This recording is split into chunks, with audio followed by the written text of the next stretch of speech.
Bienvenue à nouveau.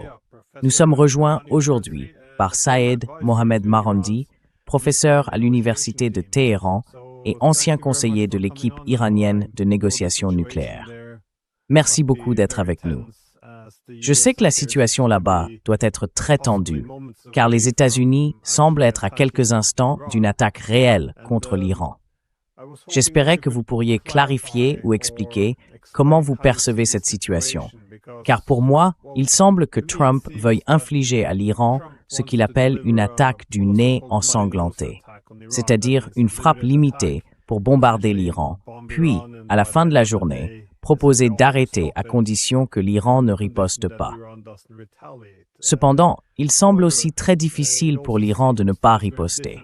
Sinon, sa capacité de dissuasion ne vaudrait plus rien, et les Américains reviendraient probablement pour d'autres bombardements.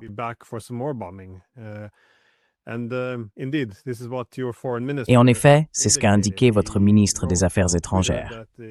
Il a écrit sur Twitter que les forces armées iraniennes étaient prêtes, je cite, le doigt sur la gâchette, et qu'elles répondraient à toute agression. Il a même mis « toute » en gras, ce qui, encore une fois, peut-être que je surinterprète, mais pour moi, c'était essentiellement un avertissement contre toute ambition de ce genre ou une soi-disant attaque préventive. Mais cela signifie néanmoins que Trump se retrouve davantage acculé. Il se vantait, rassemblant cette force militaire très puissante dans la région. Cependant, étant donné que cela constituerait probablement une grave erreur stratégique, voire un désastre en préparation, il reste peut-être encore un espoir de revirement. Encore une fois, je ne suis pas sûr que ce sera le cas, mais je me demandais si vous pouviez partager votre point de vue sur ce que vous voyez se passer maintenant ou sur ce que vous attendez. Voyez-vous les choses sous un angle similaire?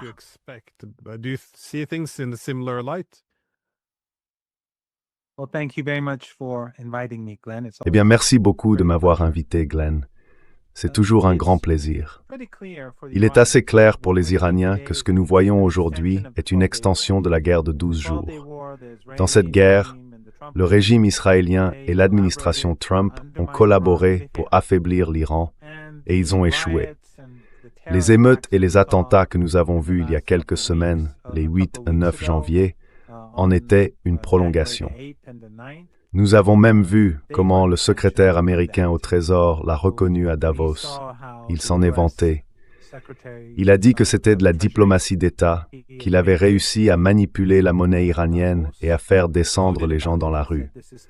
Or, lorsque les gens sont descendus dans la rue, c'était pacifique.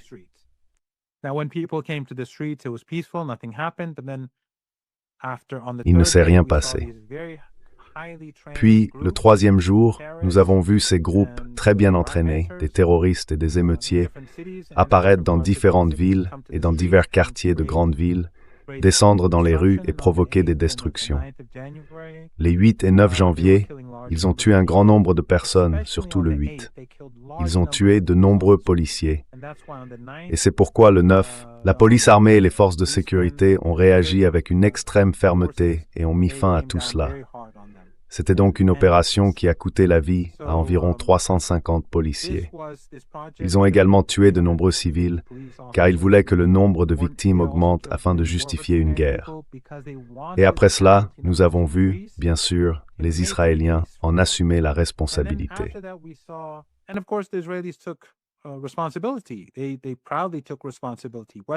Ils ont fièrement revendiqué la responsabilité. Les médias occidentaux prétendent qu'ils ne l'ont pas fait.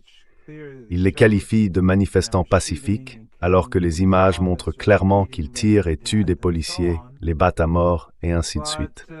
Mais les Israéliens, je veux dire Pompeo, l'ancien chef de la CIA, a dit que les Israéliens étaient là. Le Mossad a publié un communiqué affirmant qu'ils étaient impliqués. Et la chaîne 14 d'Israël, proche de Netanyahou, a déclaré très clairement que les armes introduites en Iran avaient causé la mort de centaines de policiers iraniens. Alors imaginez si quelque chose de ce genre se produisait dans votre pays, aux États-Unis. Quelle serait la réaction de l'État?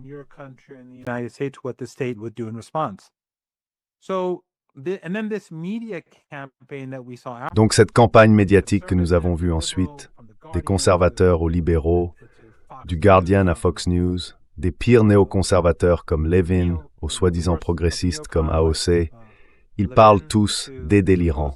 Et bien sûr, nous savons ce que cela signifie. C'était donc évidemment un projet, une extension de cette guerre qui a échoué. Mais ce qu'il a réussi à faire, c'est encourager Trump, ou pousser Trump, selon la manière dont on le voit, vers une confrontation avec l'Iran. Et bien sûr, les intentions ne cessent de changer, car un jour il s'agit des manifestants, et Trump lui-même admet que les deux camps tiraient.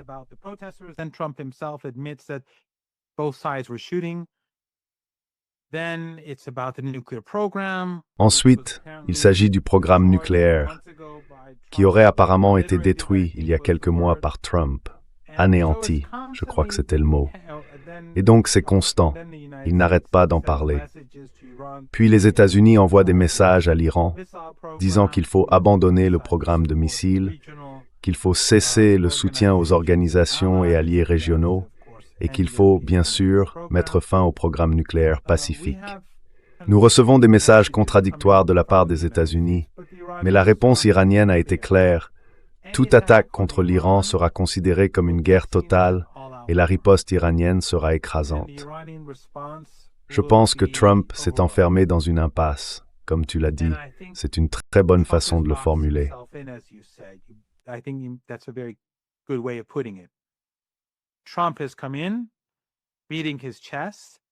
Trump est arrivé en bombant le torse, et maintenant il doit soit reculer, soit attaquer. S'il attaque, la riposte sera massive, et elle ne visera pas seulement les bases américaines, elle visera les intérêts américains dans toute la région. Ces dictatures arabes, ces dictatures familiales, ou même la dictature d'Aliyev en Azerbaïdjan, toutes ont été complices. Elles ont accueilli des bases américaines ou aidé les Israéliens pendant la guerre de 12 jours. Toutes, par conséquent, seront punies. Le pétrole et le gaz de la région du Golfe Persique seront perturbés pendant très très longtemps. Le Caucase, le Golfe Persique, la mer Rouge.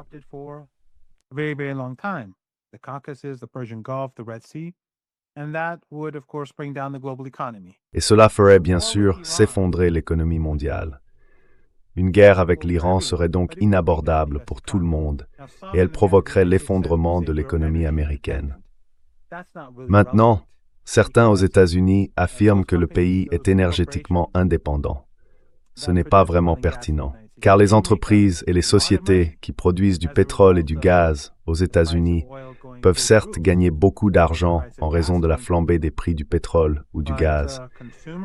Mais pour les consommateurs, les usines, les entreprises, les particuliers, les familles, ce serait catastrophique pour tous, car ils devraient payer beaucoup plus cher leur énergie. Et cela n'est tout simplement pas durable. L'économie américaine s'effondrerait donc.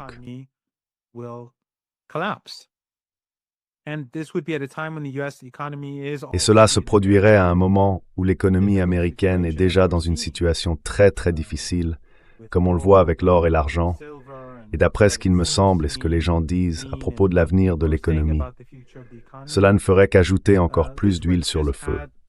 Donc, la chose intelligente à faire pour Trump serait de reculer et de mettre fin à cela pacifiquement. Peut-être, comme dans le cas du Yémen, il peut capituler mais dire qu'il a gagné. Parce que c'est ce qui s'est passé pendant la guerre au Yémen, comme on s'en souvient. Il a lancé la guerre, lui et son secrétaire à la guerre, comme il aime s'appeler, ont attaqué en disant « nous allons détruire les Houthis », comme on les appelle, ou Ansar Allah pour être plus précis.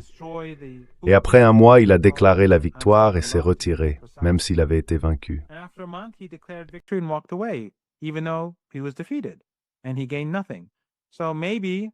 Et il n'a rien gagné. Alors peut-être que Trump dira simplement « Eh bien, j'ai obtenu des concessions de l'Iran et j'ai gagné », ce qui évidemment signifierait qu'il a été vaincu. Mais ce serait la chose intelligente à faire. Ou bien il estimera qu'il doit agir. Même une petite attaque, Glenn, même une petite attaque symbolique, entraînera une réponse très sévère. Et la raison est claire. Les Iraniens ne vont pas permettre aux États-Unis de créer un environnement où tous les 6 mois, Ils peuvent organiser un événement en Iran. Ils peuvent formuler une accusation, provoquer une sorte d'insurrection armée dans une région ou un territoire, puis s'en servir comme prétexte pour créer une nouvelle crise. Alors les Iraniens disent, nous mettons fin à cela ici. Eh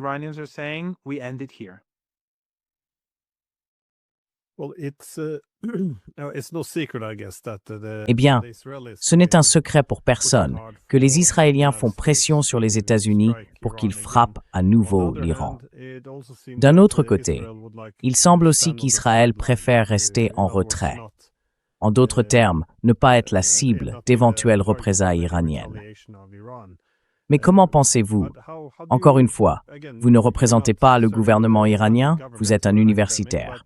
Comment pensez-vous que le gouvernement iranien réagirait, d'après ce que vous savez? Viserait-il une cible américaine, toutes les cibles américaines, Israël ou d'autres pays alliés? Parce que j'ai vu que je crois que c'était l'Arabie saoudite a annoncé qu'elle ne permettrait pas l'utilisation de son espace aérien. Il semble donc que certains pays mesurent la gravité de la situation et préfèrent rester à l'écart.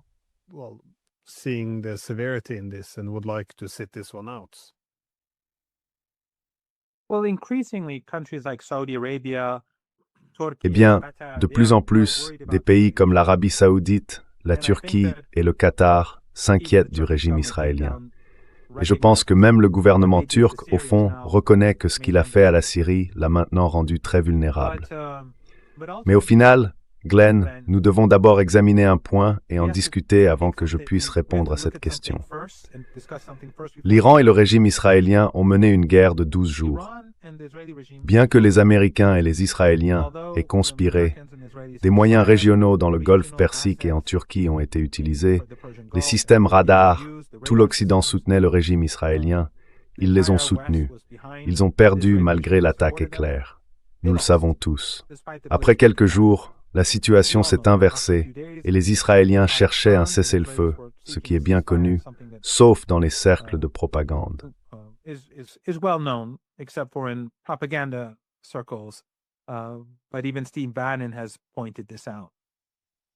Mais même Steve Bannon l'a souligné. Les capacités de l'Iran face au régime israélien sont bien supérieures à celles du régime israélien face à l'Iran. La guerre de 12 jours l'a démontré. Les capacités militaires de l'Iran ne sont pas centrées sur Israël. Elles sont centrées sur les États-Unis. Pourquoi? Parce que depuis que les États-Unis ont envahi l'Afghanistan et l'Irak pendant le moment unipolaire, encerclant l'Iran, et depuis que les dirigeants américains, y compris Bush, Obama, Clinton et Hillary, ont commencé à dire « toutes les options sont sur la table » et que des responsables affirmaient « les vrais hommes vont à Téhéran », l'Iran a commencé à se préparer à une guerre contre les États-Unis. Iran began to prepare itself for war with the United States. So most of the underground missile and drone. La plupart des bases souterraines de missiles et de drones en Iran sont équipées de drones et de missiles à courte et moyenne portée dirigés vers le Golfe Persique, l'océan Indien, le Golfe d'Oman et l'autre rive du Golfe Persique, la péninsule arabique. Cette capacité, cette puissance, y compris les capacités sous-marines de l'Iran, est bien supérieure à ce que l'Iran peut utiliser contre le régime israélien. Ainsi, en cas d'attaque, l'Iran peut non seulement fermer le détroit d'Ormuz, mais aussi détruire des navires des deux côtés de celui-ci.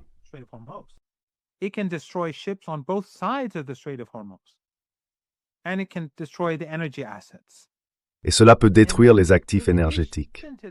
En plus de cela, ses alliés en Irak peuvent interrompre le commerce du pétrole et ils peuvent traiter avec les États-Unis en Irak et dans les territoires environnants. Il en va de même pour le Yémen. Le Yémen aujourd'hui est bien plus fort qu'il ne l'était il y a quelques mois. Ils se sont préparés.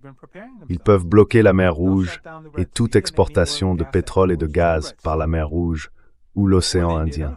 Et l'Azerbaïdjan et Aliyev, qui ont aidé les Israéliens pendant la guerre de 12 jours, pensent que leur production de pétrole et de gaz peut être interrompue très facilement.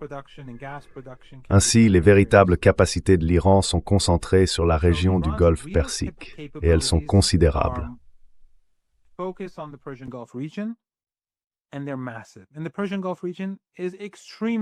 La région du Golfe Persique est extrêmement vulnérable. Il n'y a rien que les Américains puissent faire pour protéger leurs intérêts là-bas.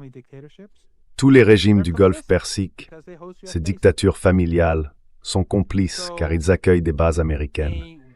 Ainsi, une guerre, sans aucun doute, entre l'Iran et les États-Unis conduirait à l'effondrement de l'économie mondiale. À présent, le régime israélien, d'après ce que nous entendons, ne veut pas être impliqué, car il est extrêmement vulnérable. Nous avons vu pendant la guerre de 12 jours qu'ils ont échoué. Et non seulement les capacités de missiles de l'Iran se sont considérablement renforcées, mais ses défenses aériennes, notamment en ce qui concerne les drones, ont également été consolidées.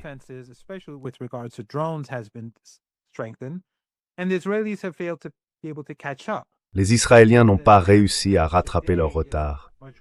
Ainsi, l'avantage aujourd'hui est bien plus grand pour l'Iran qu'il ne l'était à l'époque. Ce que le régime israélien et les sionistes veulent, c'est que les Américains se sacrifient pour les Israéliens. Les personnes qui entourent Trump, celles du Congrès et du Sénat, sont des partisans d'Israël avant tout. Ils sacrifieront les intérêts des États-Unis au profit de ceux d'Israël. Il y a donc de fortes chances que malgré le fait que cela serait catastrophique pour les États-Unis, ils finissent par le faire, car ils agissent au nom d'Israël.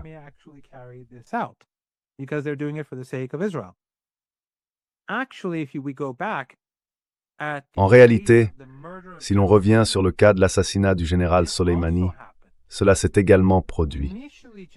Au départ, le général Soleimani devait être tué lors d'une opération conjointe entre les Israéliens et les Américains. Mais à la toute dernière minute, Netanyahou s'est retiré. Et je pense que c'était l'intention depuis le début. Les drones américains, bien sûr, ont décollé du Qatar et ont tué le général Soleimani. Quelque chose que les Iraniens ne sont pas prêts d'oublier. Donc, le Qatar, les Émirats et d'autres, Aliyev et l'Azerbaïdjan, si les États-Unis attaquent, il ferait mieux d'être, disons, prêts à faire leur bagage.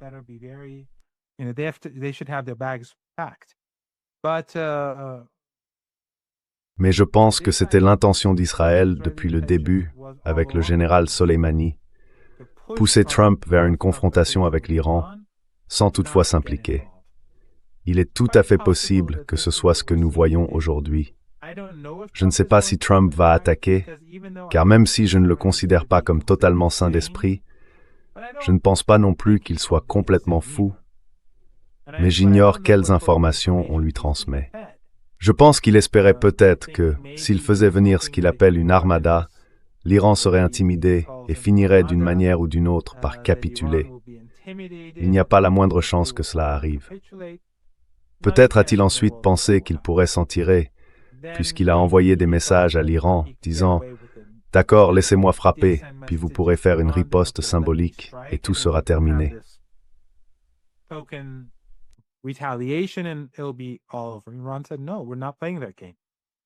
L'Iran a dit « Non, nous ne jouons pas à ce jeu-là, parce que comme je l'ai dit, c'est une violation de la souveraineté iranienne.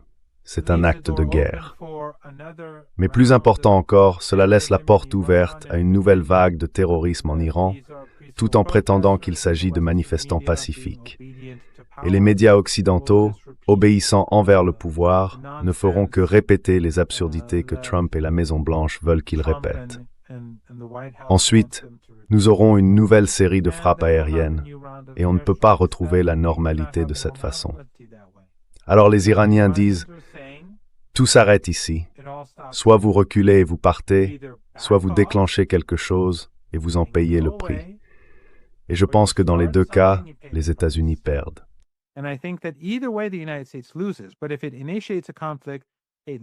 Mais si elle déclenche un conflit, elle perdra bien davantage.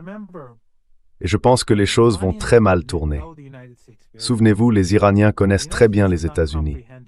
Les États-Unis ne comprennent pas l'Iran, tout simplement pas. Le général Soleimani a un jour déclaré « Nous sommes la nation de l'imam Hussein ».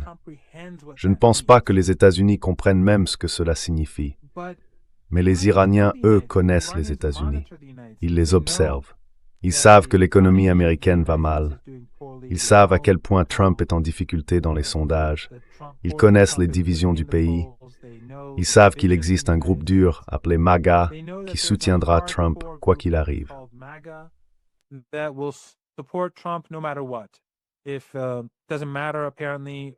Apparemment, peu importe ce qu'Epstein a fait, qui était son ami, qui était avec lui, ou qui dans tout ce cercle autour d'Epstein était impliqué, ils fermeront les yeux.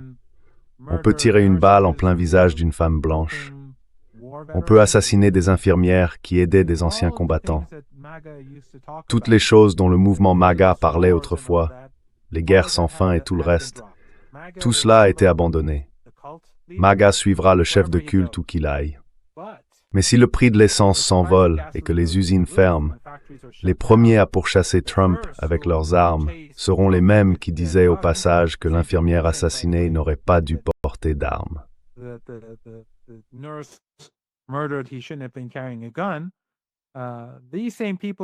Ces mêmes personnes chercheront à atteindre Trump, et il se peut qu'elles soient armées. Ainsi, tout le monde se retournera contre Trump lorsque l'économie s'effondrera, car on le tiendra pour responsable. Les Iraniens le comprennent. Et c'est pourquoi leur priorité ne sera pas quelques bases militaires américaines. Ils les frapperont. Ils frapperont des cibles militaires. Mais lorsqu'ils disent que les intérêts américains dans toute la région sont des cibles, ils envoient un message à Trump. Sa présidence prendra fin s'il déclenche une guerre.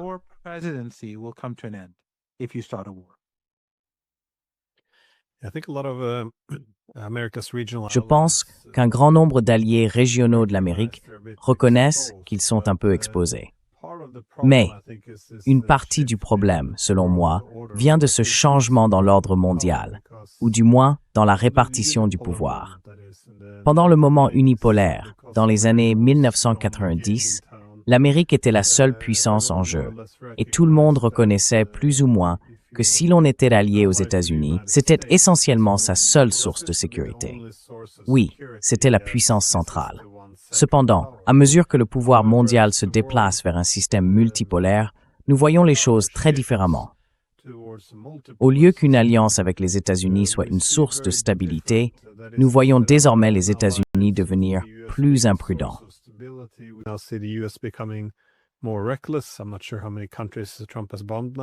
Je ne suis pas sûr du nombre de pays que Trump a bombardés à ce jour. Mais en même temps, les États-Unis deviennent de moins en moins capables de défendre leurs alliés. Et parfois même, de plus en plus souvent récemment, ils se retournent contre eux. Cela laisse donc les alliés très exposés. Ainsi, pour des pays comme le Qatar ou d'autres qui ont lié leur sécurité d'aussi près aux États-Unis, ils se retrouvent maintenant dans une position très délicate. Ils n'ont pas beaucoup de temps pour modifier leur position. Cependant, lorsqu'il s'agit d'évaluer la possible réponse iranienne ici, dans quelle mesure l'Iran considérerait-il cela comme une menace existentielle, comme un indicateur de la manière dont il se battrait?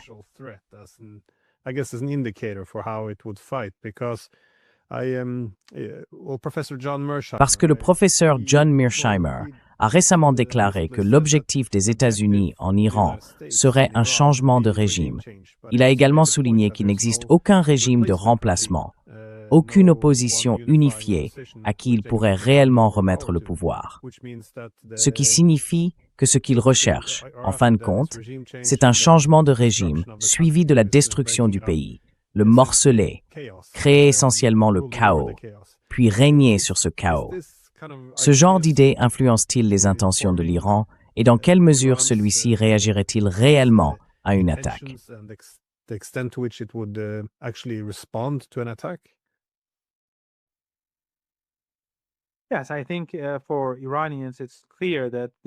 Oui, je pense que pour les Iraniens, il est clair que l'objectif est de balkaniser l'Iran et que le régime israélien le souhaite plus que quiconque. Exactement comme ce qu'ils ont fait à la Syrie au cours de la dernière décennie et demie, ils ont réussi à dévaster et à balkaniser le pays. Et maintenant, il n'y a plus vraiment de centre. En fait, l'un des aspects intéressants de la Syrie, Glenn, c'est que le Hezbollah a aujourd'hui plus de facilité à se réarmer qu'il n'en avait sous Assad. Car sous Assad, il devenait de moins en moins coopératif. Mais maintenant, il suffit de payer un peu d'argent pour faire n'importe quoi en Syrie. Voilà à quel point la situation est grave.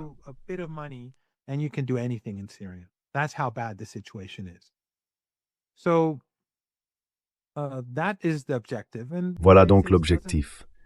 Et les États-Unis ne feront rien qui aille à l'encontre des intérêts israéliens. Et les émeutes et ces émeutiers en Iran étaient comme Daesh. Ils étaient horribles. Ils abattaient des gens dans les rues. Ils ont brûlé vives 15 personnes. Ils ont décapité des gens. Ils ont écrasé des visages. Ils ont incendié des cliniques hospitalières. Ils ont brûlé des centaines d'ambulances, de camions de pompiers, de bus publics et de véhicules privés. C'est extraordinaire ce qu'ils ont fait en si peu de temps. Mais les groupes derrière tout cela, les monarchistes, n'ont aucun soutien populaire. Lorsqu'ils ont quitté le pays, ils ont volé des milliards de dollars.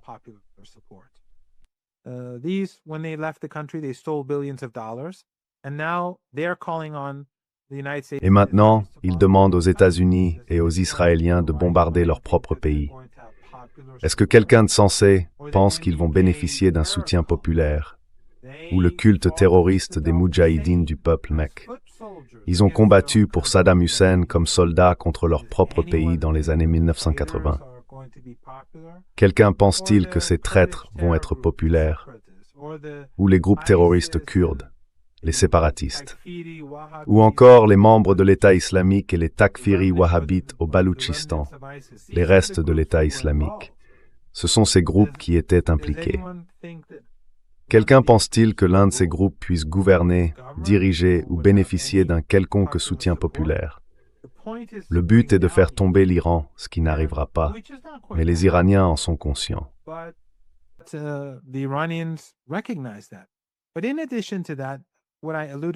Mais en plus de cela, ce à quoi je faisais allusion plus tôt, c'est le fait que les États-Unis veulent garder cette épée suspendue au-dessus de l'Iran.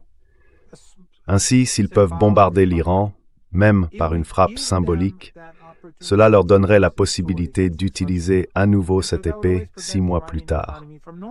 Cela empêcherait toujours l'économie iranienne de se normaliser et maintiendrait la pression sur les Iraniens ordinaires. Nous avons vu comment le secrétaire américain au Trésor, à Davos, se vantait de faire souffrir les Iraniens ordinaires, de leur infliger des difficultés. Alors les Iraniens ont dit: vous savez, ça suffit. Si Trump frappe, nous considérons cela comme un combat existentiel et nous mènerons cette guerre comme une guerre pour notre existence et notre survie.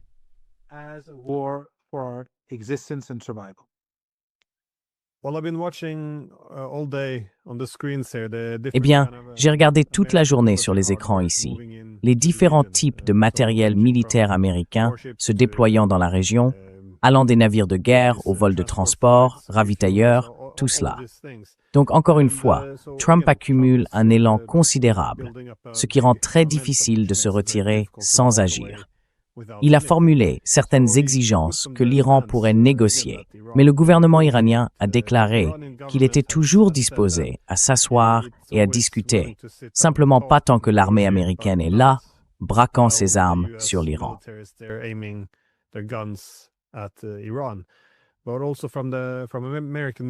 Mais d'après les médias américains, il semble que l'accord souhaité par les États-Unis exigerait l'arrêt de l'enrichissement nucléaire, ce qui représenterait un lourd impact économique pour l'Iran, tout en limitant les missiles balistiques à longue portée et en coupant ses liens avec ses alliés régionaux. Cela pourrait laisser l'Iran très vulnérable à une future attaque. Pensez-vous qu'il y ait quoi que ce soit à négocier dans ces conditions, ou cela est-il essentiellement perçu comme une étape vers un changement de régime de toute façon? Je veux dire, comment le gouvernement iranien perçoit-il la possibilité de parvenir à un accord avec les États-Unis?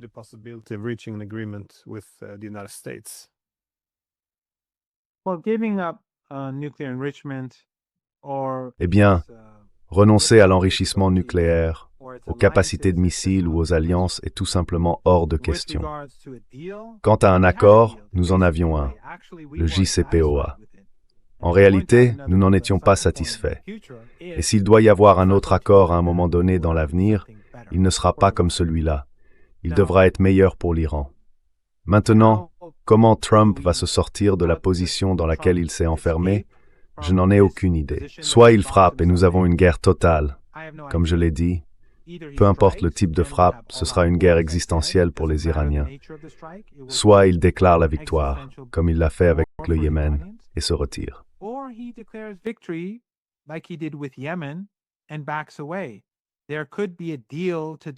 Il pourrait y avoir un accord pour discuter d'un accord sur le programme nucléaire, mais pas un accord dans lequel les Iraniens renonceraient à leur souveraineté ou au droit d'enrichir de l'uranium.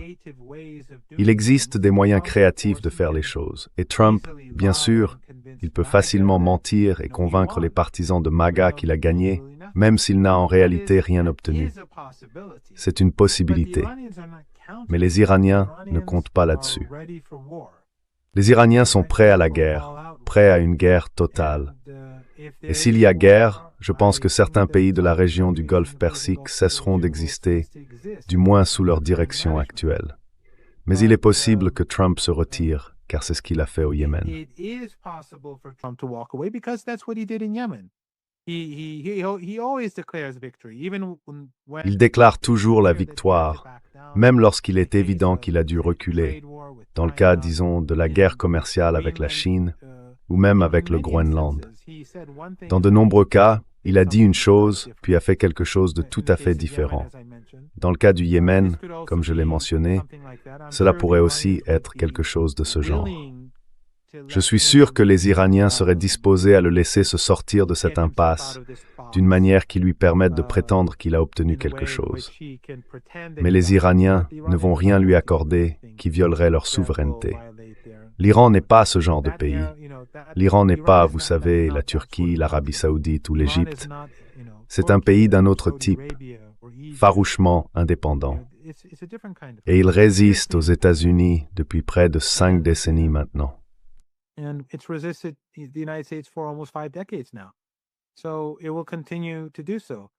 Donc cela continuera ainsi. Cette fois cependant, Glenn, je pense que ce sera décisif. Si les États-Unis reculent pour une raison quelconque et déclarent la victoire, ils peuvent le faire. S'ils reculent, c'est une défaite majeure après toutes ces menaces. Mais s'ils s'engagent dans une guerre, ce sera une tragédie pour le monde. Les États-Unis seront vaincus et par conséquent, l'Iran remportera la guerre.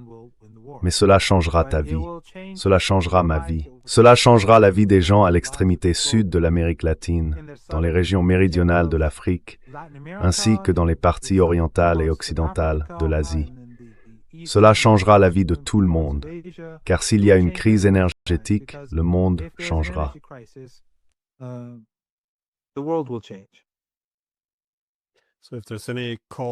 Donc s'il y a aujourd'hui des appels de Washington à Téhéran avec une proposition du genre « Écoutez, nous allons abandonner cela, mais nous devons larguer quelques bombes pour ne pas perdre la face », cela ne sera pas acceptable pour les Iraniens.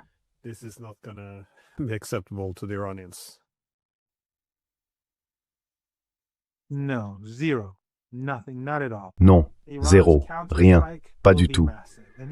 La contre-attaque de l'Iran sera massive et ils l'ont déjà annoncé. La seule chose à faire pour les États-Unis, c'est de se retirer et de faire semblant d'avoir obtenu quelque chose, alors qu'en réalité, ils n'ont rien obtenu. Mais c'est la seule option qui reste à Trump. Le reste, c'est la guerre. Et nous ne voulons pas de guerre. Nous l'avons dit, le ministre des Affaires étrangères l'a dit, d'autres l'ont dit. Nous sommes prêts à négocier. Nous avons toujours été prêts à négocier, mais renoncer à une partie de notre souveraineté, à notre soutien à la cause palestinienne ou à nos capacités de défense est tout simplement hors de question. Trump s'est donc placé dans une situation très, très dangereuse. S'il y a la guerre dans cette région, Glenn, elle aura des conséquences bien plus graves pour le monde que l'Ukraine.